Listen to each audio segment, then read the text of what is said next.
Hello from the Scholarship America team. I'm Amanda Quam, Senior Manager, and I'm joined with Linda Zollsdorf, and she's the Program Manager that manages the scholarship process here at Scholarship America, and Moises Lima Guerrero, who is part of our Implementation Services team. Thank you for joining the webinar today. As John mentioned, we'll be monitoring the chat function and selecting questions from for the panelists to answer. So please submit your questions using the question box on your screen. Later in the webinar, Linda will ask our panelists a few of your questions. We're also here for support. If you have any questions regarding the GoToWebinar, please contact us via the chat function and we'll try our best to assist you.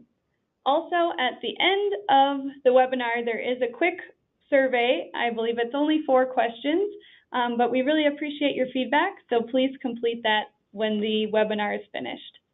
Thank you. Thank you, Amanda. Next, each panelist will briefly introduce him or herself. After going through the 6 introductions, each panelist will then talk about their graduate school and fellowship application experiences. Finally, the panelist, as Amanda indicated, will respond to the questions you have submitted. The GoToWebinar can only display 6 individuals at one time. I am going to disappear and our 6 panelists will take my place. We will proceed in alphabetical order with introductions. Enjoy the webinar. I will return near the end of the hour. I look forward to talking to you then. So long. So hello, I'm Emily Crabb. I did my undergrad at the University of Pittsburgh. I received the Goldwater Scholarship in 2014. I'm now at MIT. I'm studying, well, my undergrad was in both physics and computer engineering, and now I'm studying computational physics, like condensed matter physics and material science. I'm in the physics department here at MIT, starting my 3rd year of graduate school. And my name's Kara Fong. I went to Stanford for my undergrad in chemical engineering. I got the Goldwater in 2014.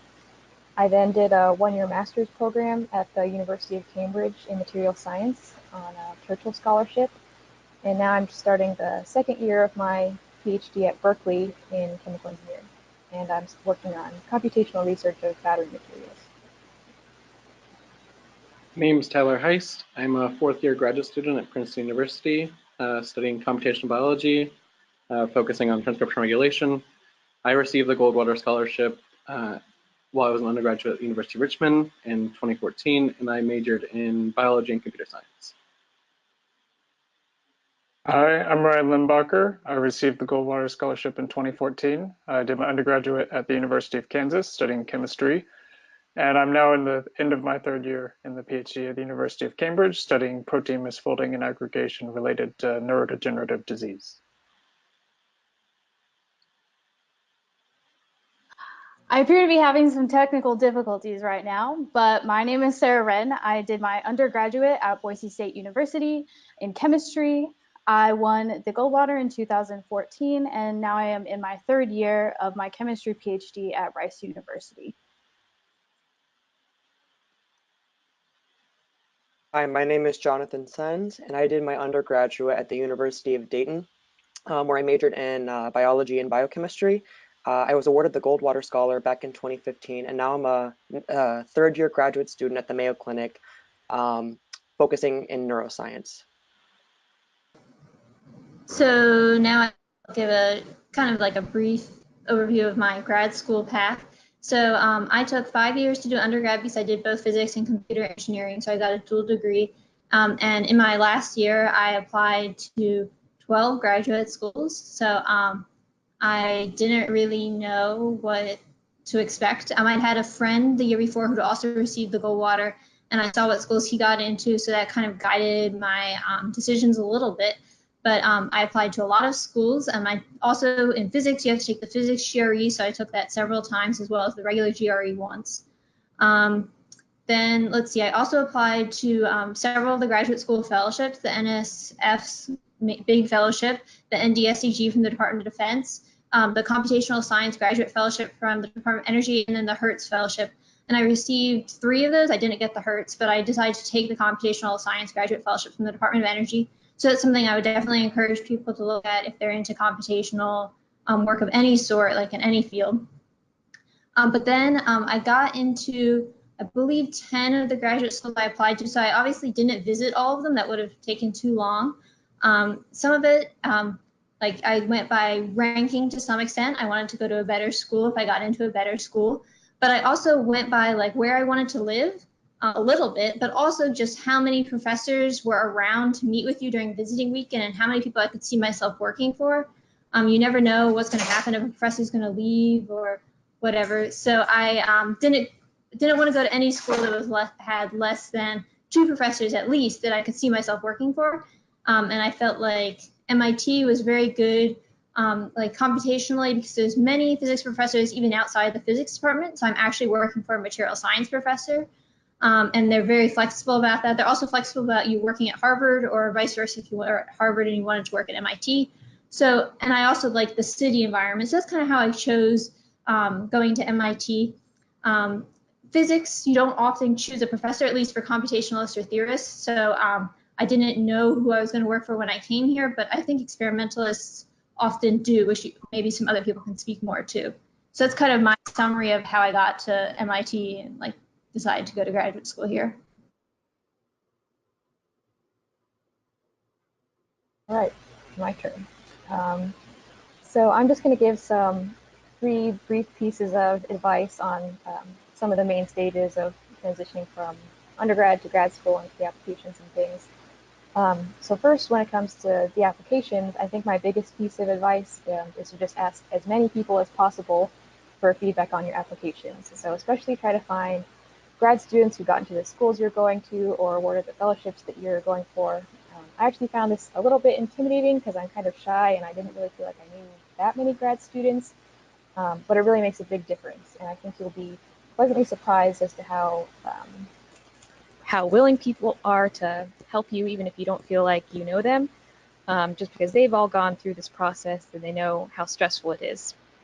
And then hopefully when you're a grad student, you'll be willing to pay it forward and help the undergrads that you know. So the next thing that I want to talk about is choosing a grad school once you're admitted. And obviously, I think what most people tend to focus on is the academics, which are obviously very important. But I really want to stress how important the social atmosphere of a school is as well when you're making that decision.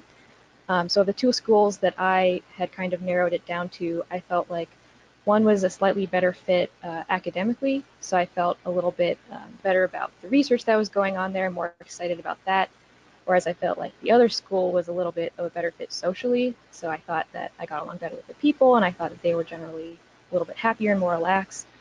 And so I eventually decided to go with the school that I thought was a better social fit, which was Berkeley, and I definitely think that it was the right way to go, because I think that no matter how amazing your research project is, how much you're interested in it, there are definitely going to be times where your project is going to be really challenging and frustrating and horrible. And so when that happens, you really want to have a supportive environment and a strong network of friends that will help you get you through it. So I really think those social aspects should be prioritized very highly when you're deciding where to go.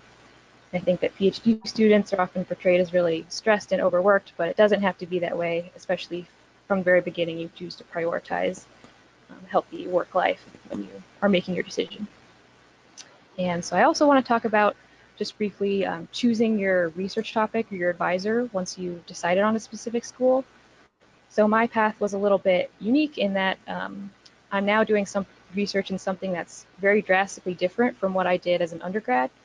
So at Stanford, I did all experimental wet lab style research, and now I'm actually doing computational research, which is I basically had no experience in it beforehand. And I was a little bit worried about this because I thought, what if I'm behind or can't make progress? But since coming to grad school, I've realized that it's actually not that uncommon for people to try something totally new in their PhD. So I just want to encourage everyone to try to be as open-minded as possible when deciding about their research topic and talk to as many professors and students as possible, because you'll never know what you'll end up being interested in. So yeah, that's all I have. So I'll also give a few pieces of advice that I was turning over in my head when I was starting my graduate school applications.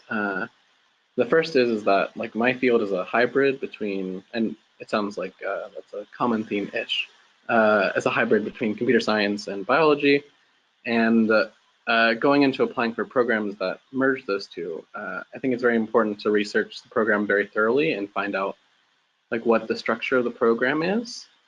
So in my case, and in most biology programs, you spend the first year doing rotations and courses, and then the next 4 to 5 years you just do research. And because you don't just apply directly to a faculty member or to a lab, it's important that when you look at these schools that there are at least 3 to 4 professors that you're really interested in and that really drive your interest, and it isn't just one person you're really hoping to get into their lab. And that's different for different fields of study, so it's important to research that. You should also definitely be aware of the application process. Again, my experience is just in biology, but it seems to be, it is the case in biology that you usually apply to a program, you get invited to an interview weekend, then you visit for a weekend and you meet with faculty and current students, get a feel of program, the research, and the campus, and then a few weeks later you'll find out if you've been accepted. And specifically on the application process, the one constant I feel that there was across applications is your personal statement.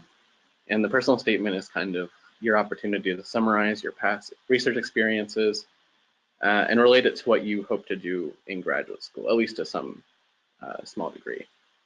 And so there's definitely a large portion of your personal statement that you can use again and again between graduate schools, but you should definitely personalize it for the resources and research interests that you have for each different program. And then again, I'll reiterate something that the other panelists have said, and that when you actually start to decide on offers, there's a lot of factors, obviously, to consider. I found that as I was going from interview weekend to interview weekend, I sort of saw the factors that were most important to me as I like experienced them and I got to hear about them from current students.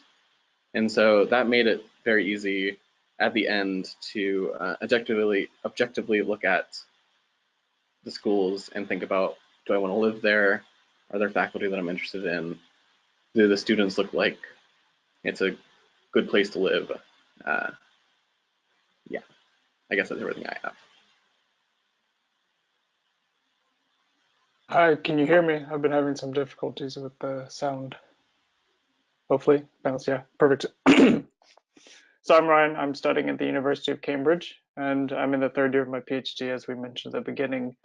I think one thing that's unique for me is that I've been living in the UK for some time and attending Cambridge, so I'll speak mostly about international graduate school, whereas I think the other panelists are more qualified to talk about domestic grad school. So in particular, you have to apply to fellowships because the cost of the course fees are quite high if you wanted to consider paying for yourself. I received the Gates Cambridge Scholarship to attend Cambridge, which has been a really beneficial and rewarding experience.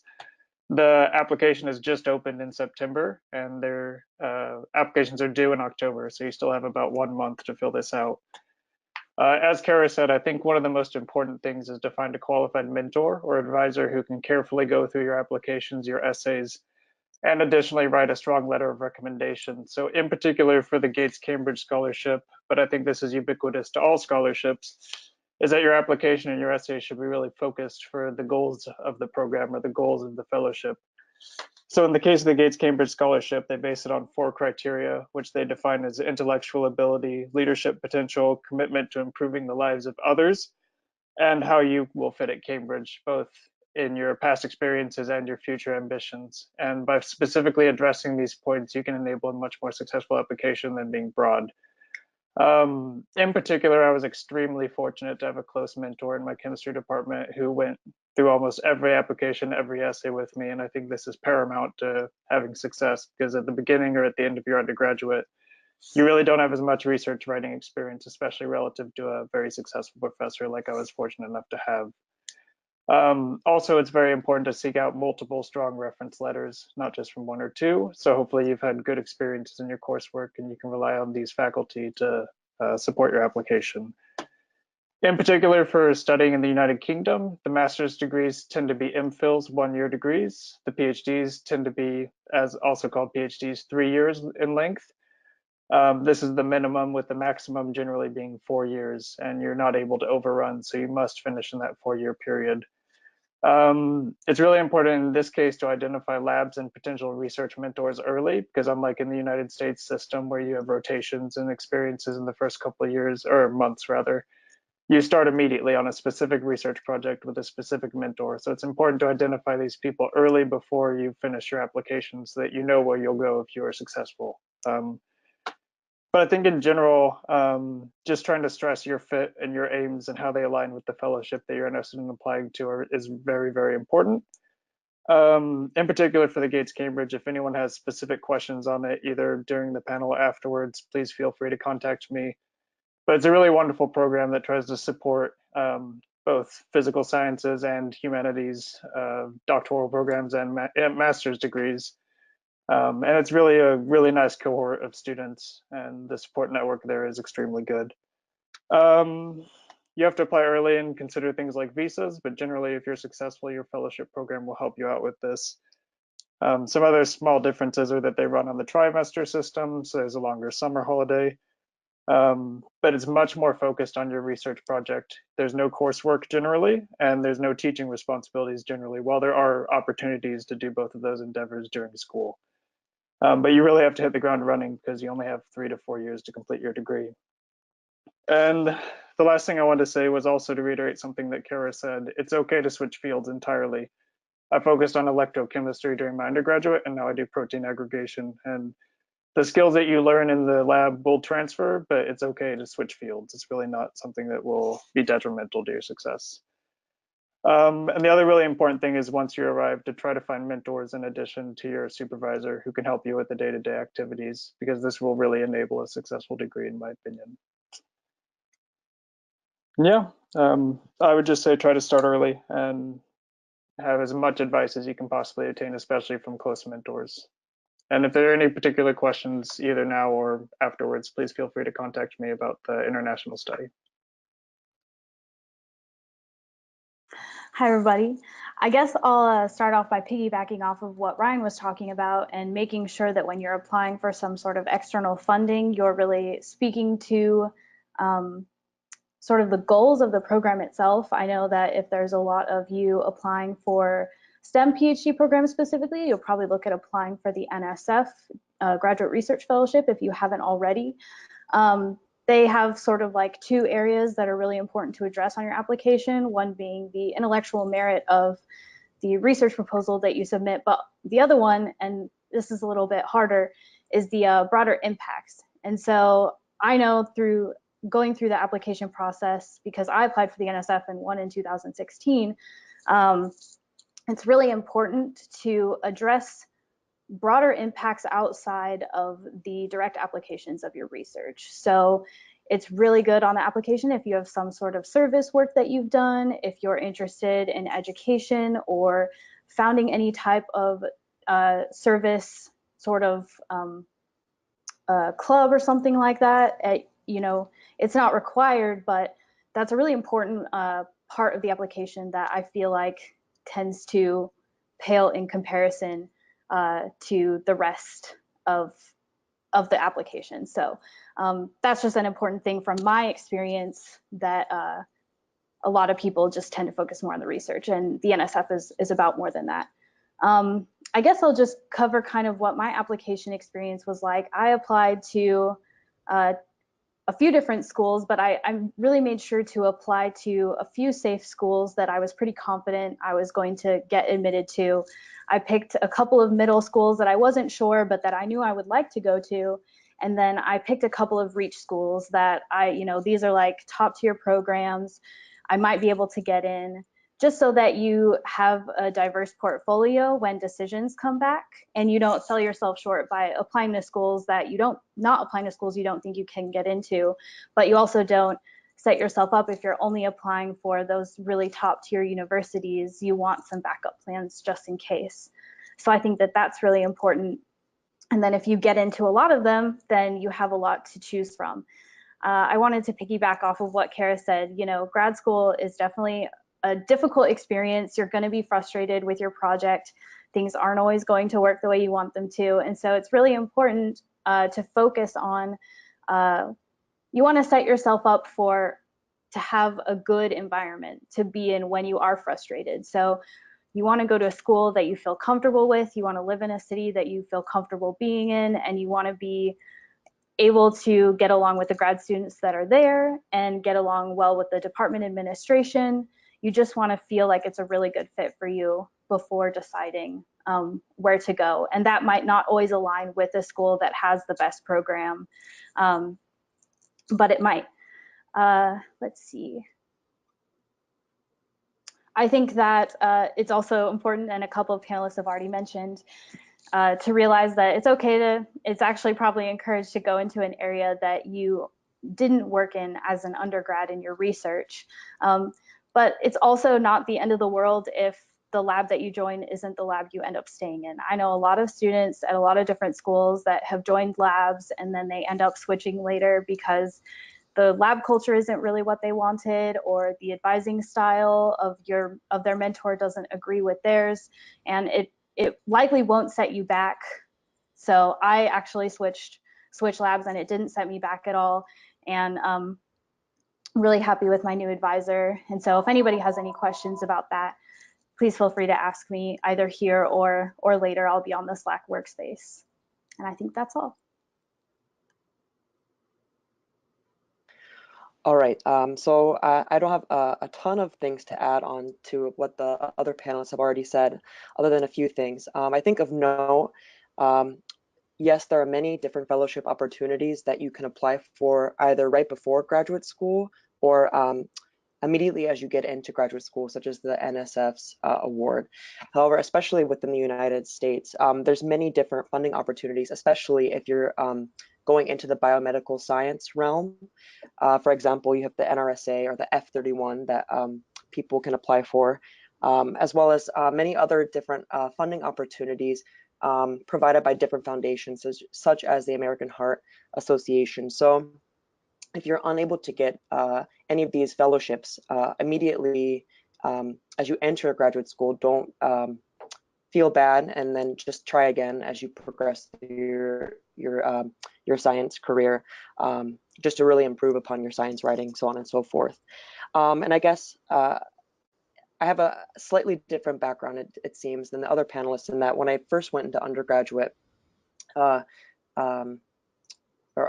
into my undergraduate, I was thinking I was going to be a medical doctor rather than a biomedical scientist. And through several different reasons, which you can ask me later, I decided that wasn't for me, and I actually did fall in love with research, and then decided to change my path. However, one thing that was very critical for me was to maintain this kind of translational science, or to do science that had a much greater chance of impacting patient lives. That was always very important to me. As you can see, I went to the Mayo Clinic, and I'll talk about that in a second. So in any case, that really did impact, I guess, my future decision for selecting a graduate school. But in any case, in terms of the application process, like Emily, I applied to around, I think, 10 schools in total, and was accepted into 6, all, I guess, different ranging levels or tiers of, I guess, how academically successful they were.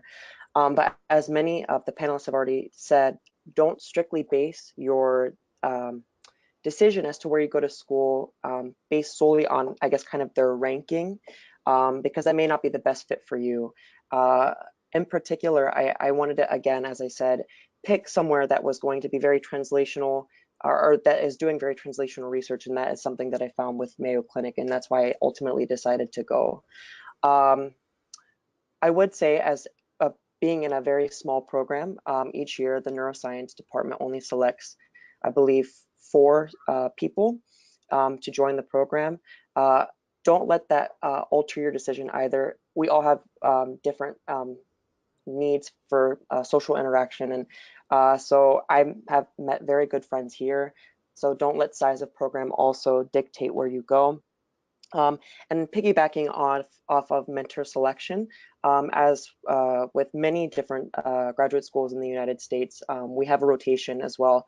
And one thing that I learned was that, yes, the science that you want to do is very, very important and should be play a critical role in where you decide to rotate, but also really consider your relationship with your mentor, as this is I think probably the most important thing. If you don't get along with your mentor or with people within the lab or the lab dynamics, you're really setting yourself up for failure, because you will be in that environment for the next 4 to 5 years, and if not longer. So that should really play a critical role in how you decide where you do your graduate studies.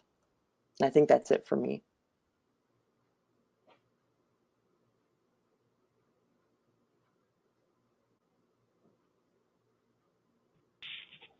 Hello, this is Linda from Scholarship America. We are now going to answer some of the questions that have been coming in. The first question we will answer the first question I'm going to ask the panelists to answer is from Taylor. I'm having difficulty choosing between pursuing my graduate degree right away or participating in research assistant positions for a year or two before pursuing my graduate degree. The ultimate goal is a PhD, so doing the RA position would be to benefit my ability to perform as a graduate student. Is one choice an obvious better choice, in your opinion? Does anyone have advice for this question? So I can offer just one thing that I think is actually very important. I think can be very good for your future career. I did go straight into graduate school following my undergraduate, but I knew at that point that I wanted to do or have a career in the biomedical science realm. I'm doing quite a bit of research during my undergrad. If you're unsure as to whether or not you truly want to do graduate studies, I think an RA position is very critical or very informative, because I think the idea that I initially had before getting involved in several research programs as to what a scientist is completely different than what it actually is once you get there, in my opinion at least. So I think on top of learning many different skill sets, I also think it really will help you learn more about yourself and if a career in science is truly right for you.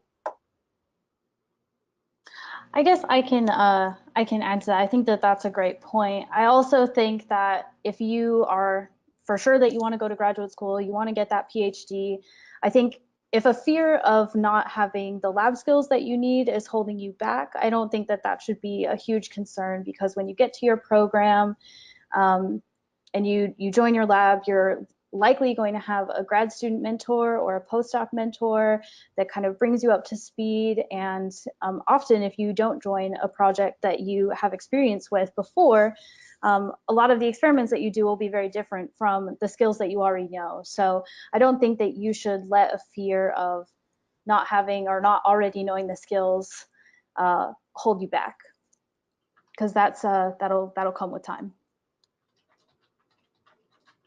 Now, I do want to add that at, say, MIT here, a lot of the people who did, I went directly from my undergrad to the PhD program, but I had also done some research in undergrad, and I knew that's what I wanted to do.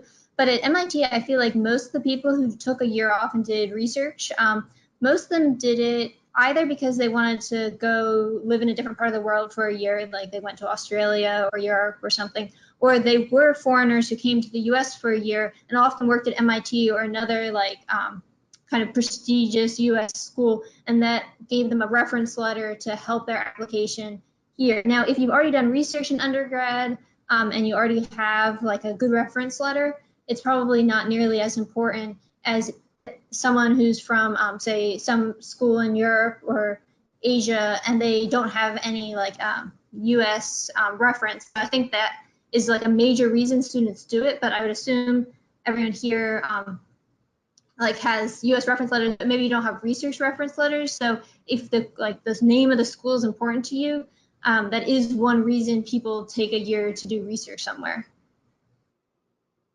Yeah, I'll also make a comment. So I feel like my experience doing a one-year master's between my undergrad and PhD is a little similar to this. I didn't actually take any classes there, so it was just research. It was the MPhil degree Ryan was mentioning, so it did kind of feel similar to what you're describing. And I had already applied to my PhD beforehand and just deferred for a year, and so getting that extra reference letter didn't make a difference for me there.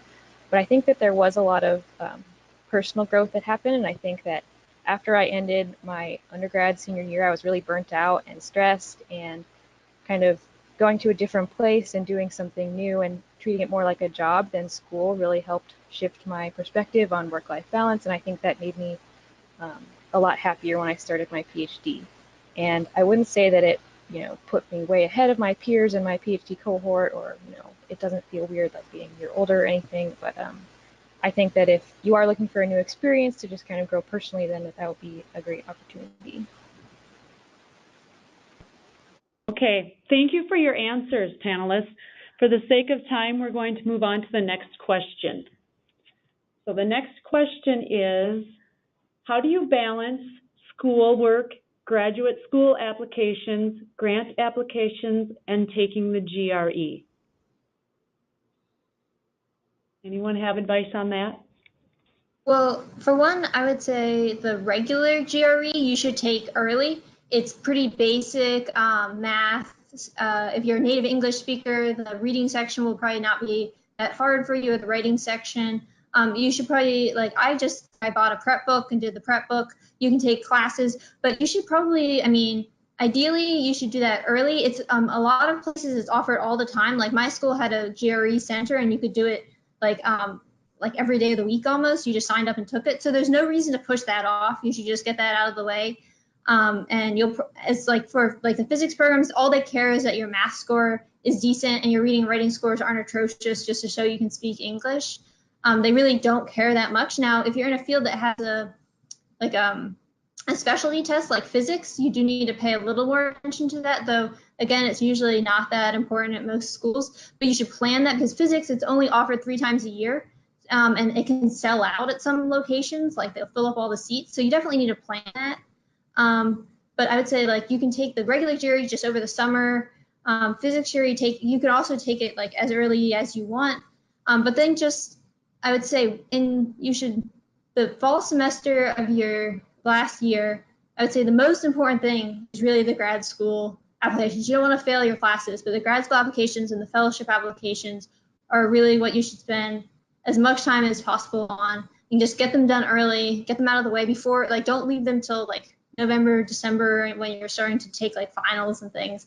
Just do them as soon as possible and get them done. But because typically, you're probably successful at that point. You have good grades.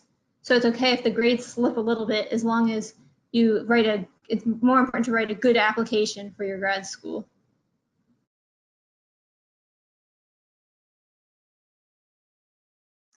I'll just talk, I guess, a little bit about how I did my grad school applications. I had a list of schools that I wanted to apply to, and so really early in the fall semester of my senior year of undergraduate, I sort of went and collected together all of the requirements that all of the schools really wanted, and I identified things that were similar between them. And then basically, as soon as the applications opened, I went in and added all of the easy stuff, like my name, my address. I uploaded my grades and everything like that. So I got all of the easy stuff done and out of the way.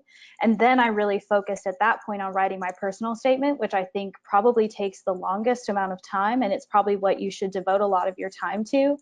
I don't know how the other panelists tackled their personal statement, but I basically wrote my entire personal statement, and then I left the last paragraph to kind of tailor it to the school I was looking at. So in the last paragraph, it was like, I'm super excited at the prospect of, going to University of blah, blah, blah, or wherever.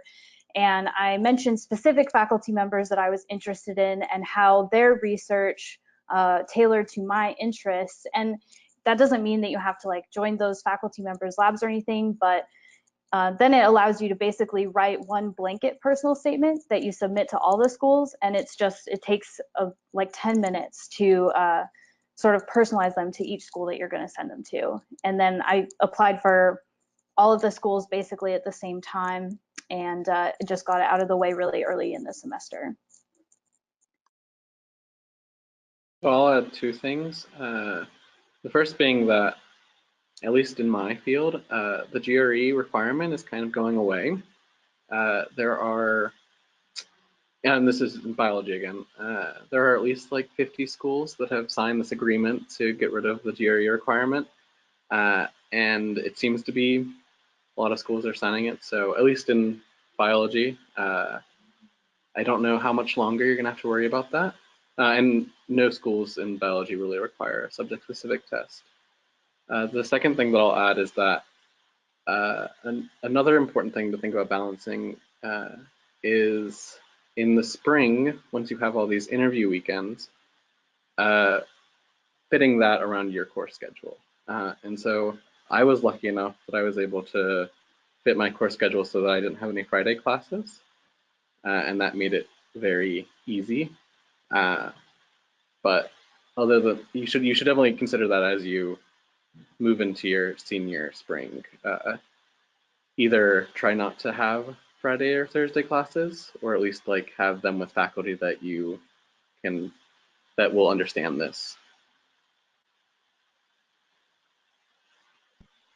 Okay, since a few of you mentioned the GRE in your last answers, we've got a few attendees that are asking, how important is the GRE scores? Can anyone expand on that? So I'm sorry, you go ahead. No, you go ahead. So actually within our program, we have, as I'm sure most graduate schools do, a graduate student association. And I was the neuroscience track rep last year. And so just, I only say this because I helped decide who was accepted into the program along with the education committee. And I guess I can't speak for every school, but at least within ours, we looked at the GRE score and we put some weight on it, but honestly, the two most important things to any application, and I'm sure all the other panelists will agree, is your personal statement, as people have already said, and the letters of recommendation. So I would spend most time focusing on just optimizing those as best you can, study, as Emily said, and then find letters of recommendation that will write you a great letter. To be quite honest, if you have an average, just normal letter of recommendation, that's probably just as, if not worse, than a bad letter of recommendation, in my opinion. So GRE is important. Don't completely just let that go, but also I would say more importantly, focus on your personal statement and finding really good letters of recommendation. I don't have anything to add to that. That's pretty much what I was going to say. I don't think it's super important as long as you just study for it and don't blow it off. The only comment I would add is that if your subject does have a subject-specific test, and I think there's about like 7 of those, you might want to ask current graduate students how important they were told that was. I mean, I know physics, some schools don't care about it at all because it doesn't correlate well with success. Some of them have cutoffs because they get so many applications. So, and I think it varies a lot by field. Like some fields don't care about it, even if there is a subject-specific test, some do. But if one exists, you should definitely like do some research in your field about how important it is.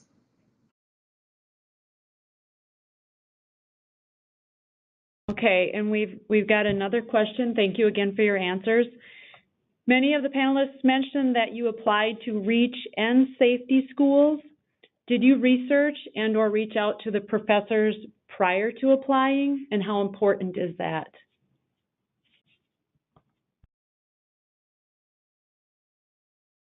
I guess since I mentioned that, I can talk a little bit about it. I sent some emails to faculty at schools that I was applying to. I think I picked like 2 professors out of each school and I sent emails. Often I didn't hear anything back at all. Sometimes I did hear back and I got a really positive response from them. So I wouldn't say that it's necessarily required, and sometimes it's not helpful because professors are really busy and they often just maybe won't respond. But I don't think it hurts, you know, even if it sits in somebody's inbox. It's not going to hurt you in the long run. You know, they won't see your email and go, well, this person's definitely not getting in. At the end of the day, though, you know, that the professor is like one person in the department that will decide if you get in or not, and so it's definitely not required. As far as picking safety schools and reach schools, you can go look at rankings for your program and identify schools that are ranked highly, that also have professors that you can see yourself working for, or are really specialized in an area of research that you really want to do. As far as safe schools go, you can go with like a lower ranked school, or I applied to schools that my letter writers were alumni from. And I think that that is particularly a good strategy, because sometimes they come from a more prestigious school, but because they are writing your letter, you might have a better chance of getting in. So you could probably consider that a safer school if they write you a good letter. I'll say that I did not send any emails to professors, probably just because I didn't think to do that. But it didn't hurt me. I got into every school I applied to, so definitely don't think that it's required. Yeah, I didn't send any letters as well. One thing you can consider is if you have any close mentors or supervisors, you can ask them what they think is their opinion, because they'll know your capabilities, they'll know where you stand, and they can give really qualified advice.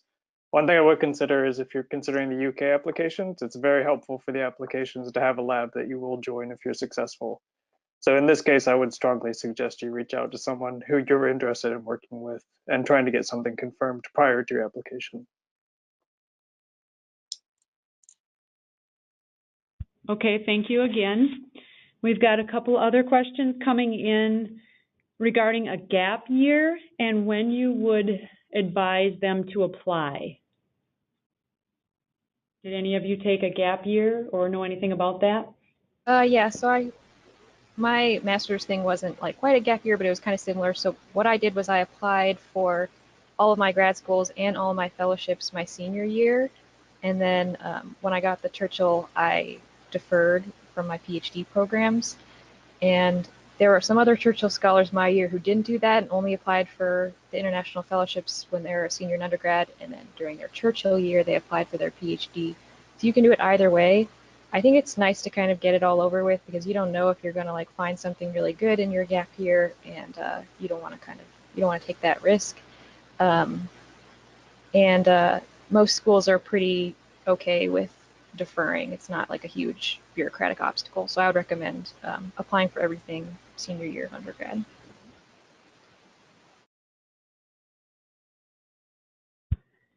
Okay, thank you again. Another question that's come in, who paid for the campus visits that you took to the graduate schools?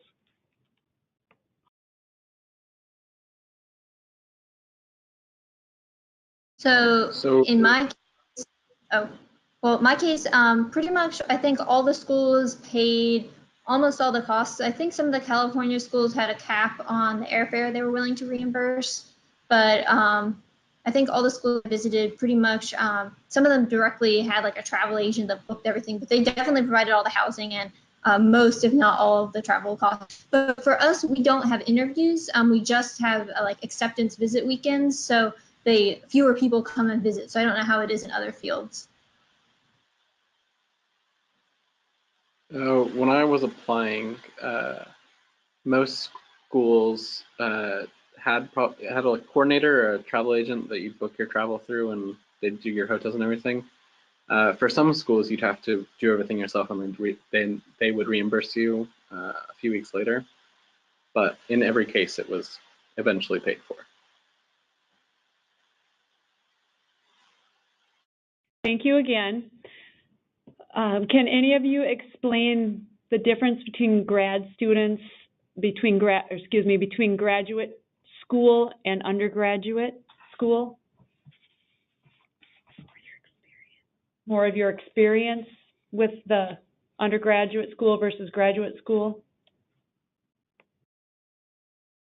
Well, I mean, at some point, graduate school transitions to being almost like a job because you stop taking classes and just do research all the time. A very flexible job, usually, depending on your PI. But I do think there's a like there's intermediate years where you're still taking classes. So, like, say my first year of graduate school, I pretty much just took classes. So it wasn't super different from undergrad in respects, but it kind of like gradually got more and more different as I started doing research more and more. But it's generally far less structured than undergrad. There's usually only a few required classes, and then maybe you have to take some electives. Maybe you don't have to take any classes in some programs, but I don't know if other people can speak more to that.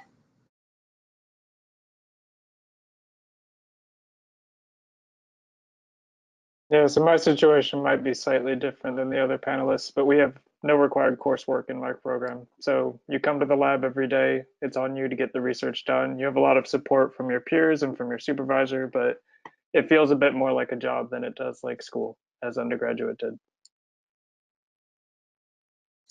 For domestic like chemistry programs specifically, and probably other like similar STEM related fields, it's dependent upon the program you enter, your coursework load, and some programs actually will have you take like a standardized test when you go in, and then depending on your score on that standardized test, you might have to take a class. Like if you don't meet their requirement necessarily, they might have you go back and take like physical chemistry or something like that. And so I think that that's important to be cognizant of. My program doesn't have that many class requirements. So my first year I was taking a lot of classes and teaching at the same time, but I was also doing research too. And it sounds like a lot to have on your plate.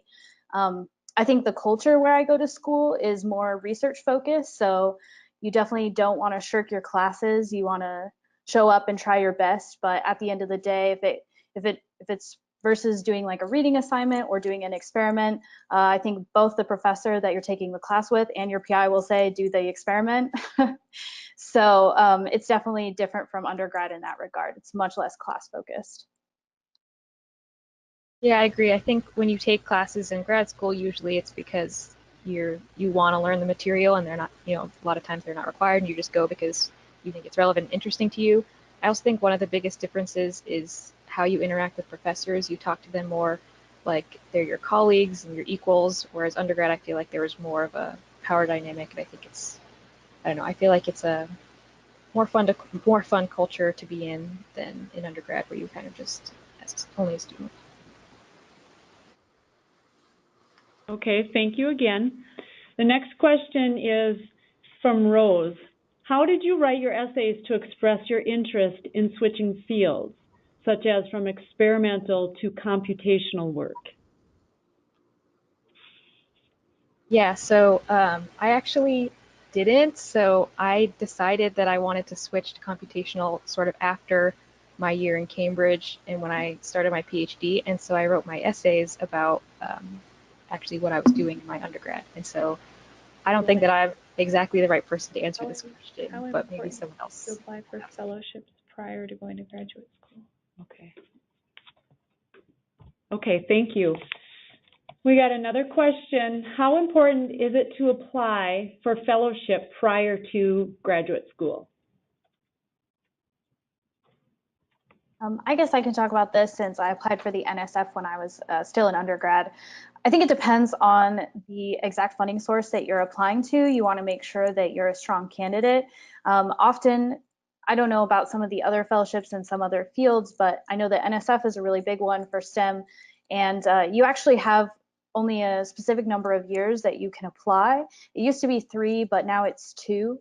And so if you feel like you're a strong candidate as an undergrad, it might be good to apply just to get a sense of what the application looks like, and you might win or you might get an honorable mention, which is also really good. But you also want to be cognizant of the application, I guess, time limit. So if you look and you're like, my grade point isn't super great, or I don't really have like the broader impacts like I talked about, like I haven't done a lot of like service or tutoring or teaching or any of that, then it might be good to sort of save your chances to apply until you're in grad school and maybe you publish a paper, you have a PI to write you a really good letter. So that's just my 2 cents about NSF. I also want to say that there is a lot to be said for having one of those fellowships when you start your PhD. In my case in particular, I had the NSF. I got the NSF my senior year, and that gave me a lot more flexibility in choosing the lab that I wanted to join. So I ended up being co-advised by 2 people who didn't have funding for exactly what I wanted to work on, but because I had my own funding, I could sort of just make up my own project. And I think that it's pretty rare to have that sort of flexibility if you don't have a fellowship. I'd also just like to add that often you might be actually a stronger candidate in your last year of undergrad just because you still are at your undergrad institution where if you did research and you have letters of recommendation from your undergrad PIs, once you go to graduate school, like for me, I just took classes, basically my first graduate school. So I wouldn't have really had any strong letters or like any maybe more research experience. And it might have been harder to get my it might have just been harder to apply and like get all my undergrad letters recommendation organized. So it was just easier organizationally to just do it in my last year while I was doing all my applications at the same time and just ask, the professor for, 20 letters or whatever at the same time and then get it over with. And now, I mean, you can obviously reapply if you don't get one and you'll be a stronger candidate, but it's just pretty easy to do it all at the same time. Okay, we have time for one more question. Would mentioning interest in 2 different subfields of a given field hurt an application by making it seem unfocused? For example, if a theoretical physics application expressed interest in both topological phases of matter and gravitational physics. Can anyone answer that one?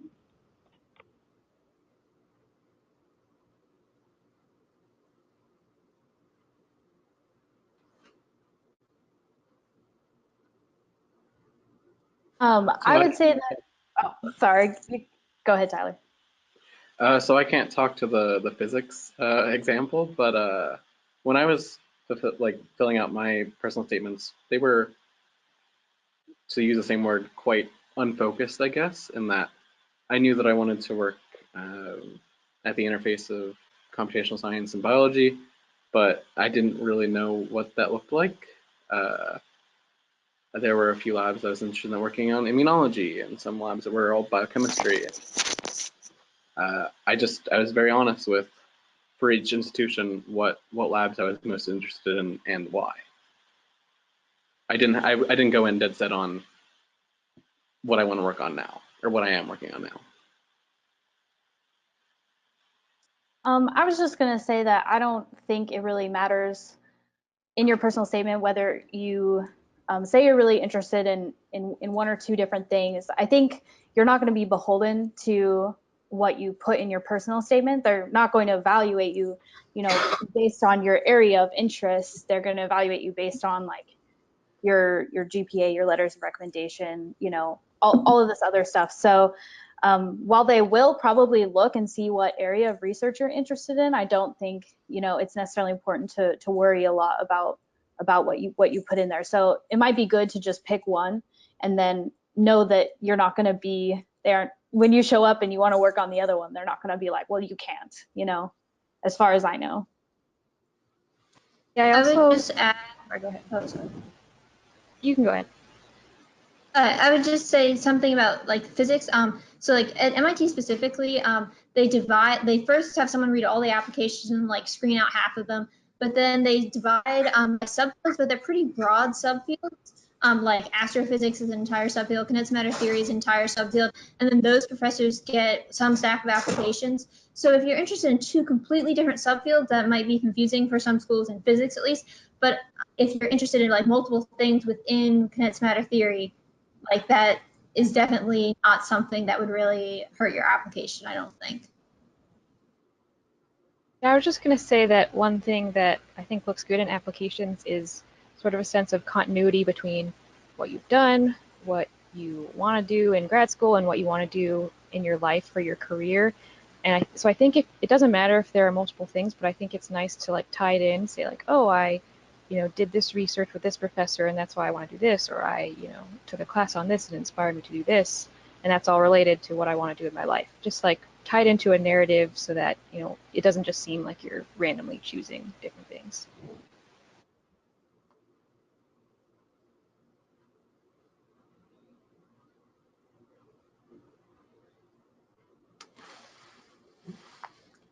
Well, it looks like our hour has flown by.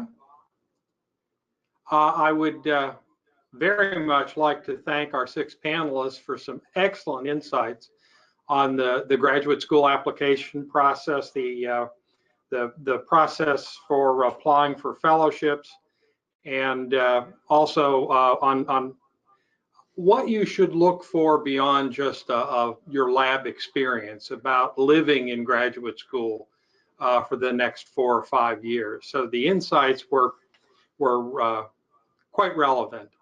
I would encourage all of you out in the audience to join our Slack community. You're going to be invited to that community. These 6 panelists will be participating along with the 6 panelists from tomorrow's webinar. And we have an additional 30 or 35 graduate students who won Goldwater scholarships a few years back, who have also joined that Slack community. So you can continue this discussion over the next several months. Again, as I said earlier, the Slack community will allow you to talk about not only graduate school applications, but other things that are of interest to you and others who have won Goldwater scholarships. So I would thank all of you for joining the webinar today, particularly our 6 panelists, and I would also like to thank our Scholarship America team for organizing the online webinar and for collecting your chat questions and asking those as part of today's activity. So thank you all, and I wish all of you all the best in your graduate school applications.